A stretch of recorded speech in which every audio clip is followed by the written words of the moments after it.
next story gets me nervous because I have to curse. And you guys know how I feel about cursing on the microphone. I'm very opposed to it. However, this story makes absolutely no sense without the F word. So I'm just going to say it once. I'm not going to say it for emphasis. I'm not going to repeat it. But I really have to use it because it doesn't make sense. So I'm embarrassed. My mom's in the room. Sorry, Mom. I know you've never heard me curse, but hold your ears at the proper time.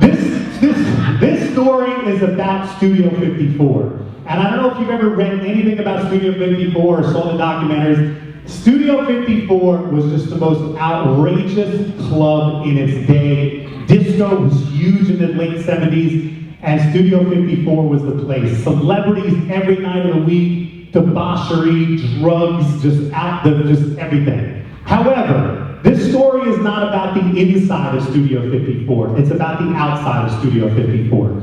Besides being an outrageous club, Studio 54 had a very interesting door policy. They didn't have a line, first come, first serve. They basically had a scrum outside the club every night, and the doorman, and also the owners, sometimes the owners would get involved in this, would physically just pick people. You can get in. No, you get in. That's how they let people in, okay? They had a vision of what they wanted inside their club.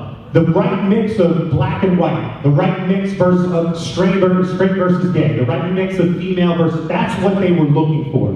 Now you would think that kind of elitism, you would think that kind of velvet rope concept would turn people off, but it had the exact opposite effect. People showed up night after night after night. If you didn't get in one night, you wore something different the next night. If you didn't get in the next night, you fixed your hair differently. You showed up with a different date. You did whatever you could. It became this huge thing. It's actually something that's not a bad lesson for us to learn as entertainers. A little bit of scarcity every once in a while. If you're not available for every single gig, a little bit of scarcity goes a long way. But okay, so back to the Studio 54, outside of Studio 54. This night in question, New Year's Eve, 1977. Disco is at its highest.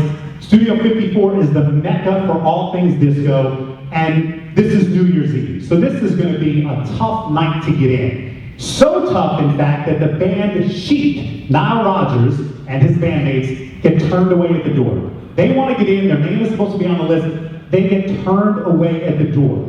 They're pissed. They're like, are you kidding me? They go to their club, they go to their studio, and they start vamping, they start banging on their instruments, they're pissed off, and they create this great beat, and they're singing, pardon me, Mom, fuck off. That's how pissed they are. But then they realize, you know what?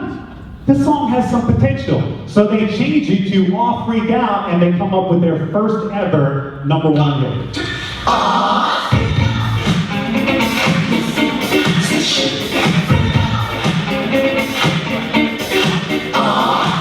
By the way, they couldn't have been too pissed as Studio 54 because they actually name dropped the club towards the end of the song. Just come on down to 54, that's the line.